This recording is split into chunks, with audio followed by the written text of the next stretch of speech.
Rugpjūčio mėnesį Kupiškyje prasideda netradiciniai mokymai skirti specifinių įsipareigojimų turintiems darbo rinkos dalyviams. Projektas Darbdaviai už šeimai palankę darbovietę skirtas tiems, kuriems trūksta darbo rinkoje būtinų įgūdžių ir kurie dėl šeimos ar kitų artimųjų problemų negali skirti tam pakankamai laiko. Dažnai mokymuose dalyvauja sunkią negalią turinčius giminaičius slaugantys asmenys. Tai ne tik užkerta galimybės mokytis integruotis į darbo rinką, bet ir sukelia papildomą įtampą šeimoje, kai vienas asmuo ne tik tampa našta, bet ir panaikina galimybę kitam asmeniui būti pilnaverčiu darbo rinkos dalyviu. Darbą gali dirbti tik namuose, aš skaitau, jeigu norint slaugyti žmogų.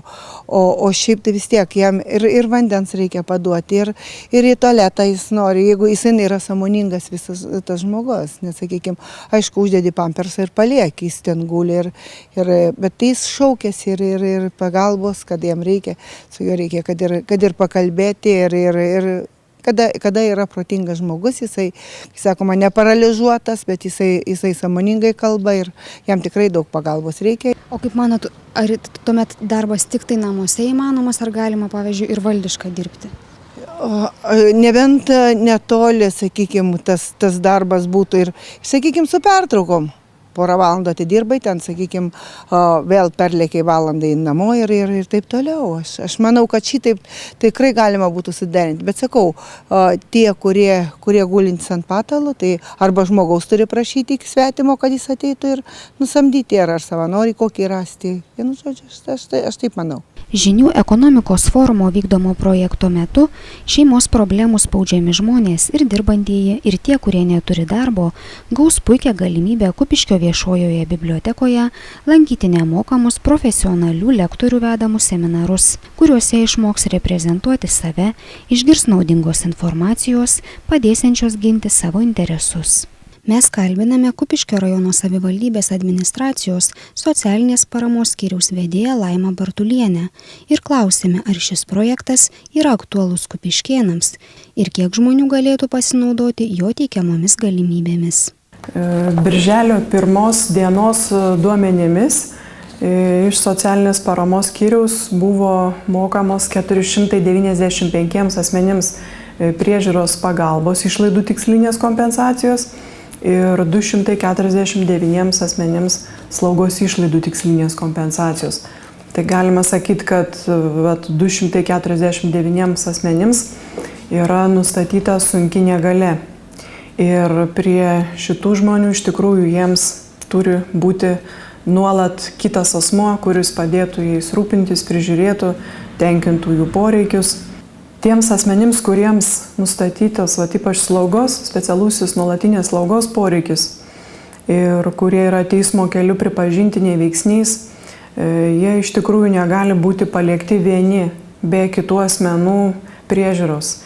Ir artimieji neretai ir daugelį atvejų yra priversti būti su neįgaliais asmenimis namie, jais rūpintis, patys negalėdami išeiti dirbti, neturėdami tam sąlygų, kam palikti savo artimiausių žmonių, nes nėra mieste dienos centrų, kur galėtų dar patys neįgalėjai, kurie dar vaikšto, atvykti ir jiems būtų teikiamos paslaugos. Todėl, manau, reikalinga yra tokia artimiesiems pagalba, kad jie ilgą laiką prižiūrėję savo artimuosius ir atitrūkę nuo darbo rinkos, nebeturėję reikalų su darbovietėm ir darbinių santykių, jie vėl galėtų pasikeitus jų gyvenimo situacijai, pasikeitus jų padėčiai vėl grįžti į darbo rinką.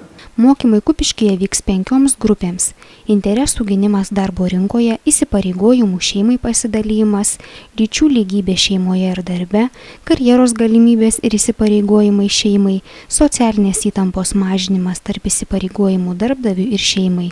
Plačiau apie vykstantį projektą kalbėjomės su jo vadovu Andrej Jurkoit. Šiam projektui dalyvauti mokymuose gali asmuo, kuris prižiūri savo vaiką ir negali dirbti, arba prižiūri seną žmogų, giminaitį, tarkim, ir taip pat negali įsidarbinti darbo rinkoje. Arba žmogus, kuris dirba, bet, tarkim, nori tobulėti, mokytis, kelti kvalifikaciją, bet neturi tam galimybių, nes po darbo jisai turi prižiūrėti vaiką arba vėlgi giminaitį ir dėl to sukuriama tokia galimybė, kad žmogus lankydamas mokymus galės tai daryti, o mūsų žmonės galės prižiūrėti tuo metu arba vaiką, kurį prižiūri užsakovas, arba tiesiog seną žmogų, kurį reikia irgi prižiūrėti.